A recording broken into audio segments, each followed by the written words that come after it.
병원은 절대 알려주지 않습니다. 이 말 들어본 적 있으신가요? 오늘 이야기 끝까지 들으시면 당신이 매년 몇십만 원을 들여받고 있던 건강검진 중 실은 안 받느니만 못한 검사가 있었다는 걸 알게 되실 겁니다. 이 영상은 무려 62년간 환자들을 진료해온 90세 내과 의사의 마지막 양심 고백을 바탕으로 제작됐습니다. 그분은 말했습니다. 이제는 말할 수 있습니다. 제가 평생 해온 일 중 후회되는 것들이 있습니다. 잠깐만요. 본격적인 이야기 시작 전에 한 가지만 말씀드릴게요. 이 영상은 지금까지 한 번도 병원에서 공개하지 않았던 검진의 진실을 다룹니다. 앞으로도 이런 정보 놓치지 않으시려면 지금 구독 버튼 그리고 좋아요 꼭 눌러주세요. 당신의 건강을 지키는 가장 빠른 방법입니다. 그럼 지금부터 이야기 시작합니다. 올해 건강검진은 꼭 받으세요. 종합검진 할인 혜택, 지금이 마지막 기회. 우리는 매년 이런 문구들을 수없이 듣고 보며 살아갑니다. 가족들이 말합니다. 엄마, 아빠, 건강검진 꼭 받아요. 병은 초기에 발견해야죠. 그 말 틀리지 않았습니다. 조기 발견은 생명을 살리기도 하니까요. 하지만 이제부터 제가 들려드릴 이야기는 그 전제가 얼마나 허술한지, 그 조기 발견이 때로는 얼마나 잔인한 덫이 될 수 있는지 그 충격적인 실체에 관한 고백입니다. 그 의사, 지금은 은퇴하고 시골에 사는 90세 노의사 김도윤 선생님. 그분은 제게 조용히 말을 꺼냈습니다. 나는 지금껏 수천 명을 진료했고 수백 건의 건강검진을 진행했고 또 권유했지. 하지만 그 중엔 내가 환자들에게 시켜놓고 스스로는 한 번도 받지 않은 검사도 있어. 제가 물었습니다. 왜요? 직접 받지 않은 이유가 뭐예요? 그분은 고개를 숙인 채 말했습니다. 그 검사는 의사들끼리는 쓸모없다는 걸 알거든. 돈은 많이 드는데 결국 아무것도 안 남는 검사야. 이 말 믿기시나요? 저는 처음엔 믿지 못했습니다. 하지만 이야기를 들어볼수록 한 번쯤 다시 생각해 볼 필요가 있다는 걸 느꼈습니다. 왜냐고요? 병원에서 말하는 정기검진, 그 안에 숨어 있는 사업 논리 때문입니다. 건강을 위한 게 아니라 이윤을 위한 설계된 검진이 존재한다는 겁니다. 특히 대형 병원에서 진행되는 고가의 검사들, 검사 장비값, 유지비용, 인건비까지 다 감안하면 검사는 돌려야 이익이 남습니다. 그리고 그 이익은 바로 우리가 내는 검사비에서 나오는 거죠. 김도윤 선생님이 말했습니다. 정직하게 말하면 의사들 대부분은 자기 부모나 본인에게 절대 시키지 않을 검사가 있어. 그걸 환자들에겐 꼭 받으라고 권하는 거야. 이건 단순한 비난이 아닙니다. 그분 역시 60년 넘게 그 일들을 해왔던 사람이니까요. 하지만 이제는 어느 누구의 이득도 아닌 그저 환자들의 진짜 건강을 위해 진실을 말하고 싶다고 했습니다. 그래서 이렇게 말했습니다. 내가 말하는 절대 받지 말라는 건강검진 딱 세 가지만 기억하세요. 지금부터 이야기할 절대 받지 말아야 할 건강검진 세 가지. 1번부터 들으시면 아마 깜짝 놀라실 겁니다. 왜냐하면 우리가 너무나 익숙하게 받아온 검사이기 때문입니다. 가족이 걱정돼서 받았던 혹은 회사에서 권장해서 받았던 그 검사. 그게 실은 받지 말았어야 할 검사였다는 걸 곧 알게 되실 겁니다. 특히 이 영상은 중장년층 그리고 60대 이상 부모님을 둔 분들이라면 꼭 끝까지 보셔야 합니다. 아직 2번, 3번 검진 이야기는 하지 않았습니다. 지금은 첫 번째, 가장 대표적이며 가장 널리 알려졌지만 의사들조차 꺼려하는 그 검사를 말씀드릴 겁니다. 절대 받지 마세요. 가장 먼저 말하고 싶은 건 바로 저선량 PET-CT입니다. 김도윤 선생님은 이 검사를 가장 먼저 언급했습니다. 왜요? 요즘 TV에서도 막 저선량 PET-CT로 조기 폐암을 잡자고 하잖아요. 제가 그렇게 물었을 때 그분은 고개를 끄덕이며 말했습니다. 그래, 그게 문제야. 저설량 PET-CT. 말 그대로 방사선량을 줄인 폐 컴퓨터 단층 촬영입니다. 담배를 피운 사람이라면 혹은 나이가 들었다면 혹시 폐암일까 하는 불안감에 검사를 권유받기 일쑤죠. 특히 건강검진 패키지에선 이 검사가 고정 메뉴처럼 들어갑니다. 지금 29만 원 추가하면 PET-CT 넣어드려요. 요즘 다 이거 해요, 선생님. 익숙한 말들입니다. 하지만 김도윤 선생님은 단호했습니다. 그 검사, 정말로 의미 있는 발견으로 이어질 확률은 1%도 안 돼. 오히려 가짜 양성으로 고생할 확률이 더 높아. 가짜 양성. 이건 무슨 말일까요? 쉽게 말해 PET-CT를 찍었더니 뭔가 이상한 그림자가 보입니다. 혹시 암일 수도 있으니 조직 검사해 보시죠. 그렇게 말한 뒤 기관지 내시경을 하고 조직을 떼어내고 때로는 수면 마취까지 합니다. 하지만 결과는요? 아무 이상 없습니다.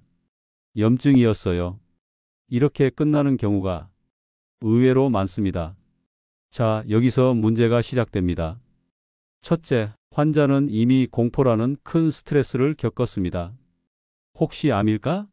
라는 불안. 그 며칠이 아니라 수주간의 대기는 정신적으로 큰 부담이 됩니다. 둘째, 조직 검사 자체가 위험할 수 있습니다. 특히 고령의 환자 혹은 기저질환이 있는 경우 마취나 천자 과정에서 합병증이 발생할 수 있죠. 셋째, 무엇보다 큰 문제는 암이 아님에도 결국 폐 일부를 절제하는 수술까지 가는 경우도 있다는 겁니다. 애매하면 자르자. 이게 실제 의료 현장에 존재하는 무서운 말입니다. 김도윤 선생님은 이렇게 말했습니다. 의사들도 알아. PET-CT로 실제 암을 발견할 확률은 매우 낮다는 걸. 근데 왜 계속 권하냐고? 장비가 너무 비싸니까. 실제로 CT 장비 한 대는 수억 원이 넘습니다. 병원은 그 장비가 놀지 않게 돌려야 합니다. 검사를 많이 하면 할수록 장비값을 빨리 뽑을 수 있으니까요. 그래서 병원에선 PET-CT를 기본 옵션처럼 포장해서 검진 프로그램에 넣는 겁니다. 여기서 중요한 건 이 말입니다. 그럼 폐암이 걱정되는 사람은 아예 검사를 받지 말아야 하나요? 김도윤 선생님의 대답은 이랬습니다. 담배를 30년 이상 피운 사람, 폐에 가족력이 있는 사람이라면 검토해 볼 수는 있어.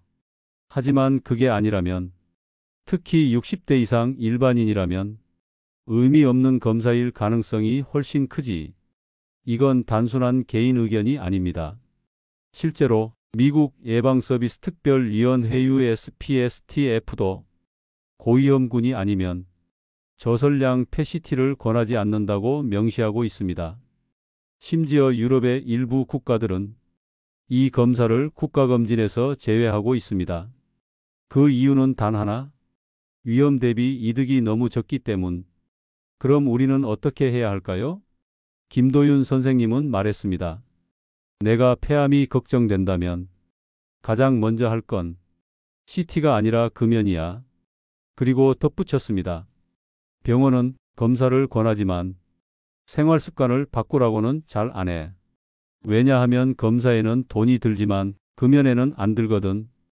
이제 당신은 PET-CT를 받을지 말지 결정할 수 있는 기준을 얻으셨습니다. 요약하자면 이렇습니다. 담배를 30년 넘게 피웠다. 폐암 가족력이 있다. 지속적인 기침, 객혈 증상이 있다. 이 셋 중 하나라도 해당되지 않는다면 굳이 PET-CT를 받을 필요는 없습니다. 오히려 불필요한 검사로 인해 더 큰 병을 만들 수 있습니다. 두 번째는 갑상선 초음파입니다. 정확히 말하면 특별한 증상이나 고위험 요인이 없음에도 불구하고 정기적으로 받는 갑상선 초음파 검사. 이건 정말 절대 권하고 싶지 않습니다. 김도윤 선생님의 말입니다. 당신도 한 번쯤 이런 얘기 들어보셨을 겁니다. 갑상선 혹이 있을 수도 있으니까 미리미리 검사하세요. 여성분들은 특히 갑상선에 문제가 많아요. 갑상선 결절은 조기 발견이 중요합니다. 건강검진센터 혹은 산부인과 내분비내과에서 권유받은 적 있으시죠? 하지만 말입니다. 의사들 사이에선 이미 오래전부터 갑상선 초음파 남용 문제가 공공연한 의료계 이슈였습니다. 김도윤 선생님은 말했습니다. 갑상선 초음파는 대형 병원의 수익 구조에서 효자 상품이야. 장비값도 싸고 시간도 얼마 안 걸리는데 검사비는 꽤 받거든. 그리고 사람들은 무조건 불안해해. 혹이 있다는 말에 겁먹고 수술까지 이어지는 경우도 있어. 이게 바로 갑상선 초음파가 위험한 이유입니다. 먼저 갑상선 결절이 있다고 해서 그게 다 암은 아닙니다. 실제로 갑상선 결절이 있는 사람이 90% 이상은 양성, 즉 그냥 두고 봐도 아무 문제 없는 혹입니다. 그리고 갑상선암 자체도 진행이 매우 느리고 예후가 좋은 암으로 알려져 있죠. 세계적으로도 갑상선암은 사망률이 매우 낮은 암입니다. 하지만 문제는 이겁니다. 암이라는 말만 들어도 사람들은 수술부터 하려고 한다는 것. 실제로 2000년대 이후 우리나라에서 갑상선암 진단율은 전 세계 1위를 기록했습니다. 놀랍게도 그 기간 동안 갑상선암 사망률은 전혀 줄지 않았습니다. 무슨 말일까요? 검사는 많아졌고 암 진단도 많아졌지만 죽는 사람은 그대로였다는 말입니다. 즉, 애초에 암이라 하지 않아도 될 것까지 암이라 진단하고 수술한 경우가 많았다는 거죠. 김도윤 선생님은 이렇게 말했습니다. 솔직히 말하면 의사들 중에도 정기적으로 갑상선 초음파 받는 사람 별로 없어. 자기 가족한테도 증상 없으면 하지 말라고 말해. 그렇다면 왜 이렇게 많은 병원과 검진센터가 이 검사를 권하는 걸까요? 정답은 돈입니다. 갑상선 초음파는 10분도 안 되는 검사로 병원에 수십만 원의 수익을 가져다 줍니다. 게다가 초음파로 결절이 하나라도 발견되면 세침 검사, 조직 검사, 그리고 필요에 따라 수술로 이어집니다. 이 과정을 통해 병원은 엄청난 진료비 수익을 올릴 수 있죠. 하지만 환자는 심각한 후유증을 겪을 수 있습니다. 갑상선 전절제 수술을 하게 되면 평생 호르몬제를 복용해야 하며 목소리 변성, 칼슘 부족, 피로감 등 예기치 못한 문제가 따라옵니다. 자, 다시 돌아가 봅시다. 그 검사 정말 필요한가요? 김도윤 선생님은 말합니다. 딱 두 경우에만 갑상선 초음파를 추천해. 1. 목에 만져지는 혹이 있다. 2. 갑상선 기능에 이상 증상이 있다. 예, 이유 없는 피로, 체중 증가 또는 감소, 손떨림, 불안 등 이 두 가지 외에는 굳이 검사를 할 이유가 없습니다. 특히 3060대 여성들이 미리미리 예방해야지라는 마음으로 매년 갑상선 초음파를 받는 건 오히려 건강을 해치는 길일 수 있습니다. 의사인 김도윤 선생님조차 말합니다. 나는 내 딸에게도 갑상선 초음파는 권하지 않아. 특히 아무 증상도 없을 때는 더더욱. 그리고 덧붙입니다. 병원은 절대 먼저 이런 얘기 안 해줘. 왜냐하면 이걸 알려주면 사람들이 검사를 안 하거든. 갑상선 초음파는 과잉 진단과 불필요한 수술을 만들어낸 대표적인 사례입니다. 이제 당신은 알게 되셨습니다. 지금 검진 예약 리스트에 갑상선 초음파가 들어있다면 이제는 한 번쯤 다시 생각해 볼 때입니다. 당신의 건강을 지키는 가장 좋은 방법은 무조건 검진이 아니라 필요한 검진만 받는 것입니다. 세 번째는 뇌 MRI 혹은 뇌 MRA 검사입니다. 김도윤 선생님은 이 검사에 대해서도 매우 단호하게 말했습니다. 물론 이 검사 자체가 나쁘다는 건 아니야. 진짜로 필요할 땐 생명을 살리는 검사니까. 하지만 그는 곧 이어 말했습니다. 문제는 필요하지 않은데도 이 검사를 받는 경우가 너무 많다는 거야. 그게 사람을 병자로 만든다는 거지. 최근 몇 년 사이 뇌 MRI와 MRA를 포함한 두뇌 정밀 검사가 건강검진 옵션으로 빠르게 확산되고 있습니다. 특히 60세 이상 중장년층, 치매를 걱정하는 분들, 두통이 잦은 분들, 혹은 단순히 안심하고 싶어서 검사를 받는 분들이 많습니다. 검진센터에 가면 이렇게 권하죠. 이번에 뇌 MRI 포함하시면 뇌출혈이나 치매 위험까지 체크됩니다. 요즘은 다들 이거 하세요. 혹시 모르잖아요. 하지만 이 말 뒤엔 절대 말하지 않는 진실이 있습니다. 김도윤 선생님은 말했습니다. 이 검사를 받으면 뭔가 이상한 점 하나쯤은 꼭 나와. 그는 계속 이어서 말했습니다. 왜냐면 나이 들수록 뇌는 당연히 조금씩 위축되고 혈관엔 석회화가 생기고 작은 허혈 흔적도 남기 마련이야. 근데 그걸 경도 인지장애, 미세 뇌경색처럼 이름 붙이기 시작하면 사람은 그 순간부터 병자가 되는 거야. 여기서 중요한 단어, 경도 인지장애. 이건 말 그대로 치매는 아닌데 조금 이상한 것 같긴 한 상태입니다. 최근 몇 년 사이 이 진단이 급증했습니다. 왜냐하면 MRI 검사에서 애매한 뇌 변화 소견이 보이면 이걸 설명할 뭔가가 필요하기 때문입니다. 그래서 경도 인지장애라는 말이 마치 정식 병명처럼 사용되기 시작한 겁니다. 문제는 이 진단을 받은 순간 환자와 가족은 불안에 휩싸입니다. 치매 시작된 거 아니야? 약 먹어야 되는 거 아니야? 앞으로 어떻게 해야 하지? 그 불안은 곧 병원 방문으로 이어지고 그 다음엔 약 처방으로 이어집니다. 그 약이 실제로 치매를 막아주는 약이라면 다행이겠지만 대부분은 진행을 조금 늦출 수 있다는 가능성만 존재하는 약들입니다. 그리고 그 약을 수년 혹은 평생 먹게 됩니다. 김도윤 선생님은 말했습니다. 나는 지금까지 뇌 MRI 검사로 진짜 병을 잡은 경우보다 애매한 병명을 만들어낸 경우를 훨씬 더 많이 봤어. 그는 이렇게 덧붙였습니다. 검사로 불안만 커지고 결국 병이 되지 않을 병까지 병으로 만들어 약 먹는 사람이 너무 많아. 그럼 뇌 MRI는 절대 받지 말아야 할 검사일까요? 아닙니다. 필요할 땐 반드시 받아야 합니다. 예를 들면 이런 경우입니다. 갑자기 말이 어눌해지거나 한쪽 팔다리에 힘이 안 들어간다거나 심한 두통이 갑자기 찾아온다거나 의식을 잃었다거나 이런 급성 증상이 있을 경우엔 뇌 MRI가 생명을 구할 수 있습니다.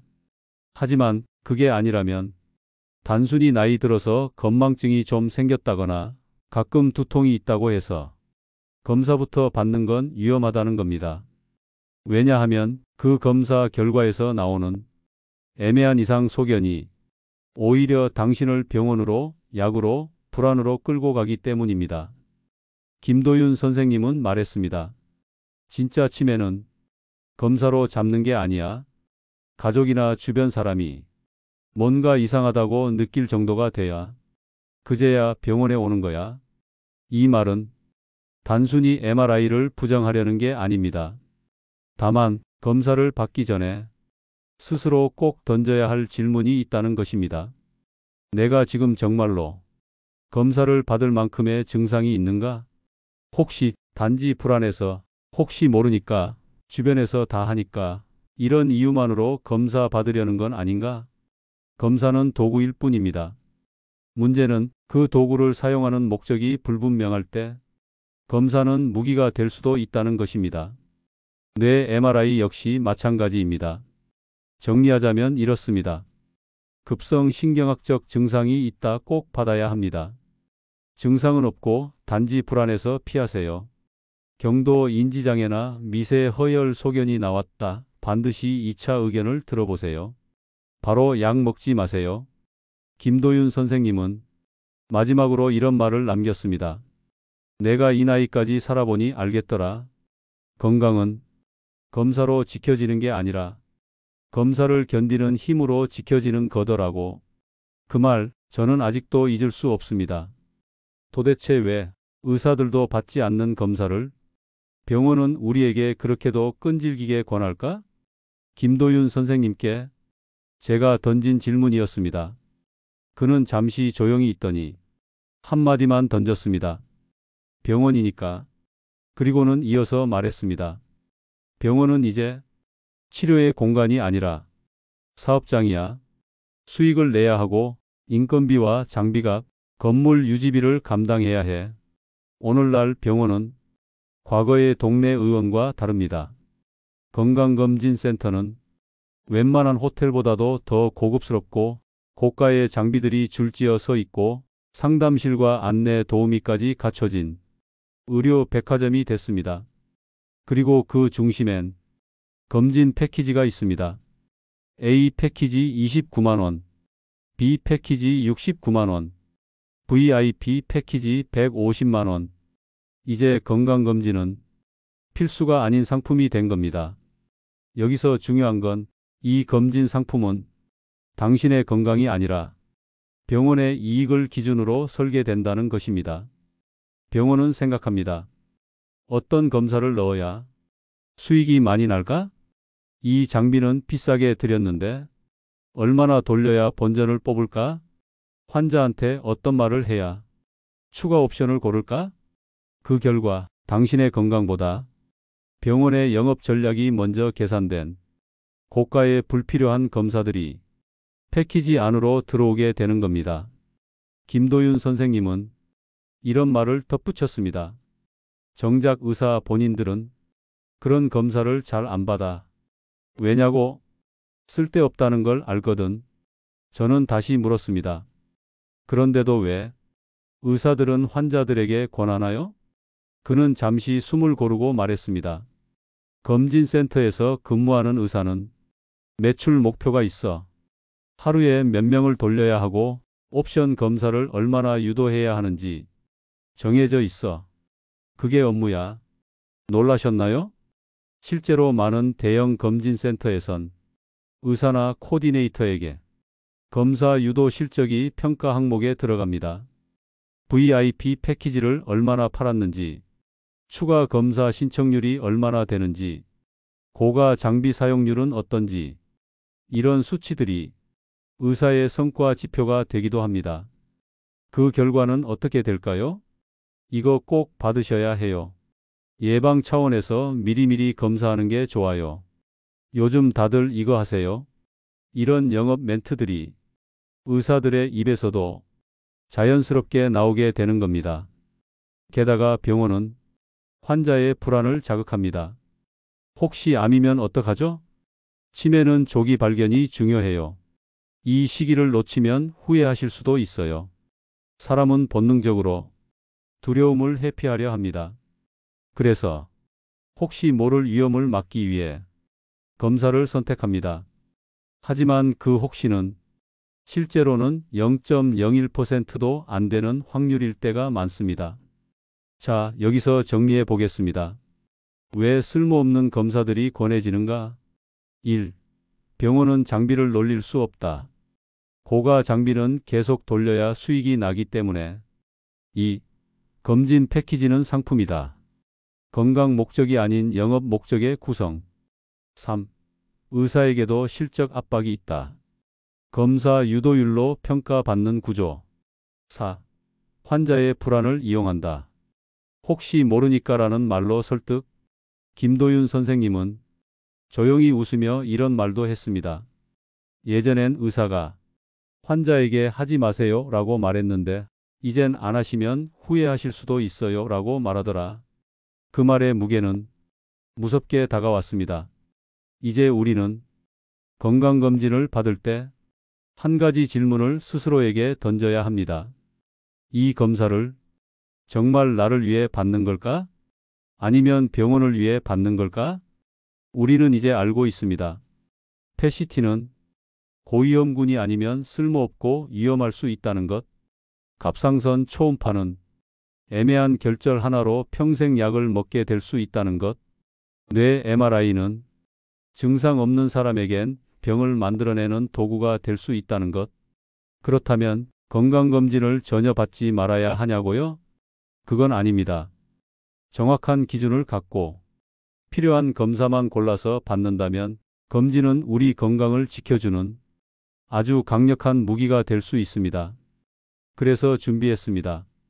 90세 내과 의사 김도윤 선생님이 마지막으로 알려준 검사 받을지 말지 판단하는 5가지 기준. 이 5가지만 기억하시면 다시는 병원 권유에 휘둘리지 않고 당신의 건강을 스스로 지킬 수 있습니다. 첫 번째 기준. 증상이 있는가? 무언가 이상하다는 자각에서 출발합니다. 예를 들어 기침이 2주 넘게 지속된다. 갑자기 살이 빠진다. 피가 섞인 가래가 나온다. 기억력이 급격히 나빠졌다. 이런 증상이 있다면 그 부위에 맞는 검사를 받는 것이 맞습니다. 하지만 아무 증상도 없는데 단지 불안하다는 이유만으로 검사하는 건 위험할 수 있습니다. 김도윤 선생님은 말했습니다. 증상이 없을 때 받는 검사는 항상 위양성의 위험이 따라, 즉 정상인데 이상으로 나올 확률이 높다는 뜻입니다. 두 번째 기준. 가족력이 있는가? 질병은 유전적 경향을 띱니다. 아버지가 위암이셨다. 어머니가 갑상선암 수술을 받았다. 형제가 뇌출혈로 쓰러진 적이 있다. 이런 경우라면 그에 해당하는 검사를 조기에 한두 번 받아보는 것은 충분히 의미 있습니다. 하지만 아무 가족력도 없고 단지 요즘 다들 받는다는 이유만으로 검사하는 건 전혀 합리적이지 않습니다. 세 번째 기준. 그 검사를 받는다고 결과가 바뀌는가? 이건 아주 중요한 기준입니다. 예를 들어 갑상선암은 대부분 진행이 느리고 조기에 수술한다고 해서 생존율이 크게 달라지지 않습니다. 뇌의 미세어혈도 마찬가지입니다. 조기에 알게 됐다고 해서 당장 치료 방법이 있는 것도 아닙니다. 즉, 검사 결과가 내 삶에 아무런 개입도 불러오지 않는다면 그건 굳이 받지 않아도 된다는 뜻입니다. 네 번째 기준. 그 검사의 정확도는 얼마나 되는가? 모든 검사는 민감도와 특이도가 존재합니다. 쉽게 말해 진짜 병을 얼마나 잘 찾아내느냐, 병이 아닌 걸 병이라고 하지 않느냐의 문제입니다. 예를 들어 저설량 패시티는 민감도는 높지만 가짜 양성률도 매우 높습니다. 그 결과 불필요한 조직 검사, 마취, 수술까지 이어질 수 있죠. 김도윤 선생님은 말했습니다. 정확도가 낮은 검사는 검사 자체보다 그 다음 단계가 더 위험해져. 그러니 검사를 권유받았을 땐 꼭 이 질문을 하세요. 이 검사, 가짜 양성 나올 확률이 얼마나 됩니까? 다섯 번째 기준. 의사 본인도 이 검사를 받는가? 이 기준은 아주 직관적이지만 가장 강력한 기준입니다.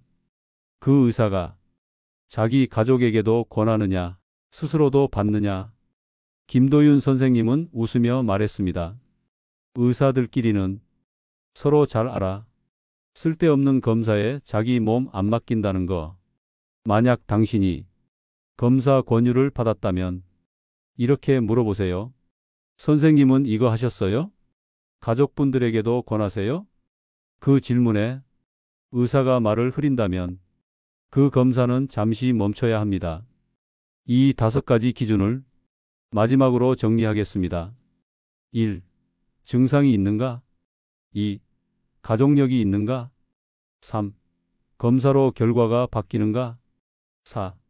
검사의 정확도는 충분한가? 5. 의사 본인도 받는가? 이 5가지는 당신이 건강검진 앞에서 현명한 소비자가 되기 위한 가장 중요한 기준입니다. 첫 번째 이야기입니다. 50대 여성 정영숙 씨 가명. 경기도 수원에 사는 평범한 주부였습니다. 매년 남편과 함께 종합검진을 받아왔고 특히 갑상선 초음파는 여자는 꼭 해야 한다는 말을 듣고 6년째 연속으로 받았습니다. 6년 동안 아무 이상이 없었습니다. 그런데 작년 검진에서 담당 의사가 조심스럽게 말했습니다. 갑상선 오른쪽 아래에 조그만 결절이 보이네요. 혹시 모르니까 세침 검사를 받아보시는 게 어떨까요? 영숙 씨는 당황했지만 검사 자체가 간단하다는 말에 수락했습니다. 결과는 며칠 뒤 나왔습니다. 비정형세포 의심. 확진은 어려우나 조직 검사 또는 절제 필요성 있습니다. 그 말 한마디에 영숙 씨는 혹시 암일까 하는 공포에 휩싸였습니다. 가족들도 말렸습니다. 당장 수술은 아니래. 좀 기다려보자. 하지만 담당 의사는 말했습니다. 어차피 앞으로 커질 수 있으니 지금 수술하는 게 낫습니다. 결국 영숙 씨는 갑상선 반절제술을 받았습니다. 수술 후 그녀는 말했습니다. 지옥은 그때부터였어요. 수술은 잘 끝났지만 갑상선 호르몬 수치가 불안정해졌고 평생 약을 먹어야 했습니다. 그뿐만이 아니었습니다. 갑자기 찾아오는 피로, 어지럼증, 목소리 변화, 우울감. 병원에서는 호르몬 보정기간이니 괜찮아질 것이라 했지만 1년이 지나도 몸은 예전 같지 않았습니다. 남편은 말했습니다. 수술하기 전엔 멀쩡했는데 괜히 했다는 생각이 자꾸 들어요. 영숙 씨는 이렇게 말합니다. 지금도 후회해요. 그날 그 검사만 안 했더라면 그냥 살았을 거예요. 두 번째 이야기입니다. 60대 남성 박진우 씨 가명. 은퇴 후 주 3회 게이트볼을 즐기던 평범한 노년이었습니다. 흡연 경력은 15년, 그마저도 30년 전에 끊었습니다. 동네 병원 건강검진에서 의사는 이렇게 말했습니다. 요즘은 패시티 많이 하세요. 조기 발견이 생명을 구하거든요. 의사가 웃으며 덧붙였습니다. 할인 중이라 29만 원이면 추가 가능합니다. 진우 씨는 고민 끝에 그냥 해보자며 동의했습니다. 결과는 예상치 못하게 돌아왔습니다. 우상엽 폐 부위의 결절 소견. 조직 검사 권장. 그 말을 듣고 진우 씨는 얼굴이 하얗게 질렸습니다. 혹시 암입니까? 의사는 말했습니다. 확진은 아닙니다. 하지만 결론은 조직을 떼봐야 합니다. 기관지 내시경, 마취, 조직 절제. 그 과정은 60대 중반의 진우 씨에게 상상 이상의 스트레스를 주었습니다. 결국 수술을 했습니다. 결과는 양성 염증성 병변, 암 아님. 진우 씨는 정상 조직을 잘라낸 셈이었습니다. 하지만 이미 폐 일부는 절제됐고 그 뒤부터 숨이 가빠지고 활동량은 크게 줄었습니다. 그는 말했습니다. 검사만 안 했으면 난 지금도 운동 다니고 멀쩡하게 살고 있었을 겁니다. 아내는 흐느끼며 말했습니다. 그때 검사 권유받고 그냥 웃으며 끄덕였던 내 자신이 원망스러워요. 이 두 이야기는 결코 특별한 사례가 아닙니다. 지금 이 순간에도 누군가는 검사 하나로 병이 아닌데도 병이 되고 수술을 받고 약을 먹고 삶의 질을 잃고 있습니다. 김도윤 선생님은 말했습니다. 검사는 도와주는 칼이 될 수도 있지만 거꾸로 당신을 찌르는 칼이 될 수도 있어요. 그럼에도 왜 우리는 그 검사를 그렇게 쉽게 받았을까요? 불안해서요. 혹시 모르니까요. 병원에서 하라고 하니까요. 남들도 다 받던데요. 이 말들을 오늘부턴 한 번쯤 의심해 보셔야 합니다. 이번 기회에 패시티 추가하시는 게 좋습니다. 요즘은 다들 하시거든요. 지금 할인 중이라 부담 없이 넣으시면 됩니다. 갑상선 초음파는 여성분이라면 꼭 하셔야 해요. 병원에서 이런 말 들어보신 적 있으시죠? 이런 말들 전문 용어 하나 없이 친절하고 부드럽지만 그 안에는 당신을 설득하고 유도하고 결정하게 만드는 강력한 심리 전략이 숨어 있습니다. 김도윤 선생님은 말했습니다. 이 멘트들을 아무 의심 없이 듣는 순간 검사는 이미 시작된 거야. 오늘은 병원에서 검사 권유할 때 절대 그대로 믿으면 안 되는 멘트 TOP5를 공개합니다. 그리고 각 멘트 뒤에 숨겨진 진짜 의미, 그리고 현명하게 대응하는 방법까지 알려드립니다. 1위. 요즘은 다들 이거 하세요. 가장 많이 듣는 멘트입니다. 정확한 정보는 없고 다수가 한다는 분위기만 전달하는 말. 이 말은 사실상 의학적 근거가 부족하다는 뜻이기도 합니다. 김도윤 선생님은 말합니다. 요즘 다 한다는 게 그게 왜 기준이 돼야 하나? 사람은 각자 몸이 다른데 이 멘트를 들으면 이렇게 반문하세요. 다들 한다고요? 그게 왜 제게도 필요한지 설명해 주세요. 대부분 이 질문에 구체적인 설명을 못합니다. 2위. 혹시 모르니까요. 이 말은 불안을 건드리는 대표 멘트입니다. 혹시라는 말은 100가지 중 한 가지 가능성에도 사람을 흔들 수 있습니다. 하지만 의학은 혹시가 아니라 통계와 의미 있는 확률로 말합니다. 김도윤 선생님은 말합니다. 혹시라는 말 뒤에는 항상 이익이 따라 병원에겐 수익, 환자에겐 스트레스. 이 멘트를 들으면 이렇게 반문하세요. 혹시 모른다는데 그 혹시가 얼마나 되는지 수치로 설명해 주시겠어요? 의외로 대부분 대답하지 못하거나 얼버무립니다. 3위. 이번에 할인 중이에요. 건강을 가격으로 유도하는 말. 이건 의학이 아니라 마케팅입니다. 정말 필요한 검사라면 할인 여부와 무관하게 받아야 하고 필요 없는 검사라면 할인이라도 받지 말아야 합니다. 김도윤 선생님은 말합니다. 검사비 할인은 검사의 필요성을 의미하지 않아. 그냥 장비 놀리기 싫다는 말일 뿐이야. 이 멘트를 들으면 이렇게 반문하세요. 할인보다 중요한 건 이 검사가 저에게 꼭 필요한 이유 아닐까요? 4위. 선생님 연세엔 받아두시는 게 좋아요. 나이를 기준으로 한 검진 권유. 겉으론 배려처럼 보이지만 속으론 아주 모호한 근거에 불과합니다. 60세든 70세든 그 나이에 해당하는 증상이 있느냐가 중요합니다. 단지 숫자로만 판단하는 검사는 의미 없는 결과를 낳습니다. 김도윤 선생님은 말합니다. 나이 많다고 무조건 검사하는 건 낡은 자동차라고 무조건 부품 갈아 끼우는 거랑 같아. 이 멘트를 들으면 이렇게 반문하세요. 제 연세에 그 검사가 왜 필요한지 제 증상과 연결해서 설명해 주세요. 5위. 예방 차원에서 미리 하시는 게 좋습니다. 예방이란 단어는 언제 들어도 설득력 있어 보입니다. 하지만 예방이라는 말 뒤엔 정확한 근거가 따라야 합니다. 문제는 예방과 조기 발견, 그리고 과잉 진단은 다르다는 것. 김도윤 선생님은 강조합니다. 예방은 생활 습관이 하는 거지 검사가 하는 게 아니야. 즉, 조기 발견이 언제나 생명을 살리는 건 아니라는 겁니다. 특히 갑상선, 전립선, 뇌이상 같은 질환은 조기 발견보다 불필요한 치료로 이어질 가능성이 더 큽니다. 이 멘트를 들으면 이렇게 반문하세요. 이게 예방이 되는 건가요? 아니면 단순한 조기 발견인가요? 그리고 조기 발견이 꼭 치료로 연결되나요? 정리하자면 5가지 멘트에는 공통된 전략이 있습니다.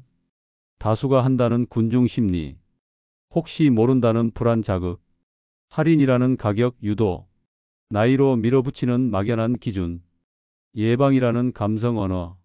이 멘트들에 흔들리지 않는 것이 현명한 환자가 되는 첫걸음입니다.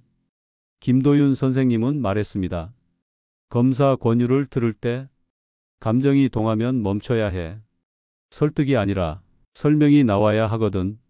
검사 권유를 받을 때 당신은 어떤 반응을 하시나요? 아, 그래요? 그럼 해야죠. 뭐 할인한다니까 넣어볼까요? 요즘 그런 게 중요하죠. 대부분은 그 순간 말리는 사람이 없습니다.